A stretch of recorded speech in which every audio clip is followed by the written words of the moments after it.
एक जंगल में चिड़िया रहती थी। जाके मेला लगा था और बहुत सारे पंछी भी थे। चिड़िया का पति अपने पानी पूरी बेच के गुजारा किया करता था, लेकिन उससे कुछ भी गुजारा नहीं होता था।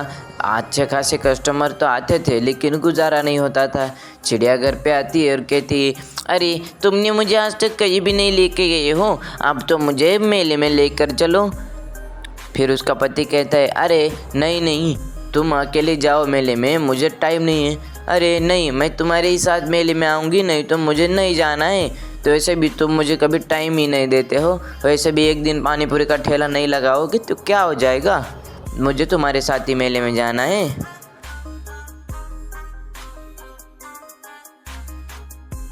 आज के दिन तुम ठेला नहीं लगाओगे, मुझे बाकी कुछ नहीं पता है। फिर उसका पति भी कहता है कि ठीक है, चलो हम मेले में चलते। वो सब मेले में जाते तो चिड़िया उससे पूछती है, आजी तुमने इस मेले में ठेला क्यों नहीं लगाया, इसमें ठेला लगाते तो कितना अच्छा हो जाता। उसका पति कहता है, अरे चिड़िया, इस मेले में रेंट बहुत ज़्यादा है और इतना रेंट देने के बाद मेरे बस की तो बिल्कुल भी नहीं है, इसीलिए मैंने मेले में ठेला नहीं लगाया है। चलो तुम इन सब बातों को छोड़ो और मेला घूमो।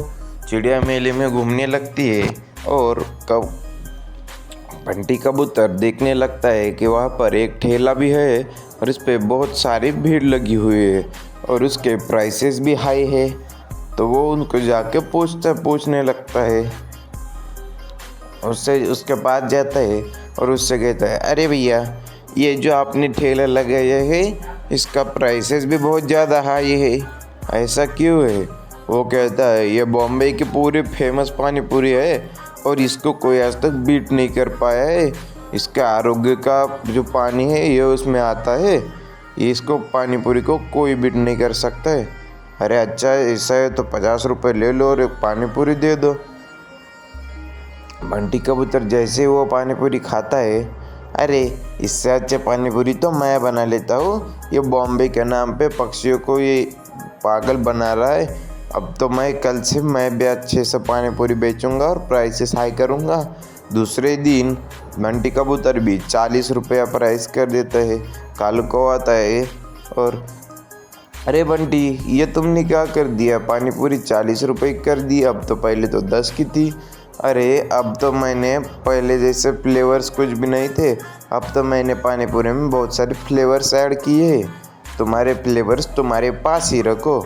ऐसा कहकर वो बंटी कबूतरी वहाँ से चली जाती है और कबूतर को भी कुछ समझ में नहीं आता है। ऐसे ही दिन गया और कबूतर के इस पे एक भी पंछी नहीं आता है। चिड़िया कहती, तुमने रेट बढ़ा दिए, इसीलिए तुम्हारे ठेले पर एक भी कबूतर नहीं आ रहा है, कोई भी नहीं आ रहा है। कल से तुम अपने अपने रेट में पानी पूरी ट्राई करो। फिर करो। दूसरे दिन कबूतर फिर से 10 रुपये में पानी पूरी बेचने लगता है और उसके फिर बहुत सारे पक्षी आने लगते हैं और उसका बहुत अच्छे से गुजारा भी होने लगता है। और ऐसे ही फिर अपने कभी भी लालच नहीं करना चाहिए। अगर लालच करोगे तो ऐसे होगा, जो है वो भी खो दोगे और जो नहीं है वो तो मिलेगा ही नहीं। इसीलिए लालची बहुत बुरी चीज़ होती है। ये चिड़िया अपने कबूतर को समझा देती है, फिर वो भी समझ जाता है कि लालच कभी भी नहीं करना चाहिए और वो सब अपने आराम से गुजारा करने लगते हैं और खुशी से रहने लगते हैं। एक जंगल में एक चिड़िया और उसकी बूढ़ी माँ रहती थी। चिड़िया टोकरी बेच बेच कर अपना गुजारा किया करती थी। उसकी बूढ़ी माँ उसके लिए दवाई लाने के लिए भी कुछ करती थी। अरे माँ, मैं बेचने जा रही हूँ, तुम बस ध्यान रखना। हाँ चिड़िया, तू बस जल्दी से वापस आ जाना, मैं अकेले तुझे कहाँ ढूंढूंगी। यह कहकर बूढ़ी माँ को चिड़िया कहती है, अरे ठीक है माँ, मैं आ जाऊंगी। चिड़िया टोकरी बेचने लगती है। अरे टोकरी ले लो, टोकरी 100 रुपये में टोकरी। अभी वहाँ पर बंटी कबूतर और कालू कौवे आते हैं और उससे पूछते हैं, अरे चिड़िया, कितने में दिए एक टोकरी। चिड़िया कहती है, 100 रुपये में दिए, 100 रुपये में, ये बहुत ही मजबूत टोकरी है और अच्छी भी है। वो दोनों भी वहाँ से एक एक टोकरी खरीद कर चले जाते हैं। अरे अभी तक तो 2 ही टोकरियाँ बेची है, इसमें तो माँ की दवाइयाँ भी नहीं आएगी। मुझे और टोकरियाँ बेचनी होगी। मुझे कुछ तो भी करना होगा। क्या ही करूँ, मुझे कुछ समझ में नहीं आ रहा है। वो टोकरियाँ लेकर और दूसरी तरफ जाने लगती थी और दूसरी तरफ जाकर फिर से अपना ठेला लगा लेती है। तभी वहाँ पर शिकारी चील पक्षी उसको परेशान करने में लग जाता है और उसके पूछता है, अरे आज तो तुम मेरी शिकार है, आज तो तुझे मेरे से कोई नहीं बचा सकता है। आज तो तू गई बेटा, अब तू देख। वो फिर से परेशान करने लगता है उसे। अरे चील भाई, मुझे छोड़ दो, मैंने आपका क्या बिगाड़ा है? मैं तो बस अपना काम धंधा करके कुछ खाने खा रही हूँ, आपका मैंने क्या किया है? अरे तूने मेरा कुछ नहीं किया है, लेकिन अब मैं तुझे कुछ करूँगा। तभी कालू कौवा अपने दोस्तों के साथ आता है और चील को बहुत सारे मारता है।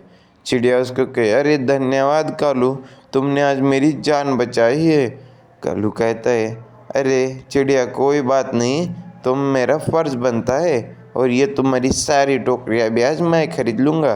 कौवा उसकी सारी टोकरियाँ खरीद लेता है और चिड़िया घर जाती है। ऐसे ही बहुत दिन गुजरते हैं और कालू कौवा एक दिन चिड़िया से कहता है, चिड़िया मुझे आप बहुत ज़्यादा पसंद हो और मैं आपसे शादी करना चाहता हूँ। फिर चिड़िया को कुछ समझ में नहीं आता है और चिड़िया कहती है, हाँ कालू, मुझे भी तुम बहुत पसंद हो, लेकिन मैं मेरी बूढ़ी माँ को छोड़कर नहीं रह सकती हूँ। अगर मेरे तो कालू कौवा कहता है, ठीक है चिड़िया, मैं तुम्हारी बूढ़ी माँ को संभालने के लिए भी तैयार हूँ, अब हम सब साथ में रहेंगे। तो चिड़िया सोच में पड़ जाती है और कहती है, ठीक है कालू। फिर उन दोनों की शादी हो जाती है और वो अच्छे से रहने लगते हैं। वो उसके बूढ़ी माँ को भी अच्छे से संभालता है।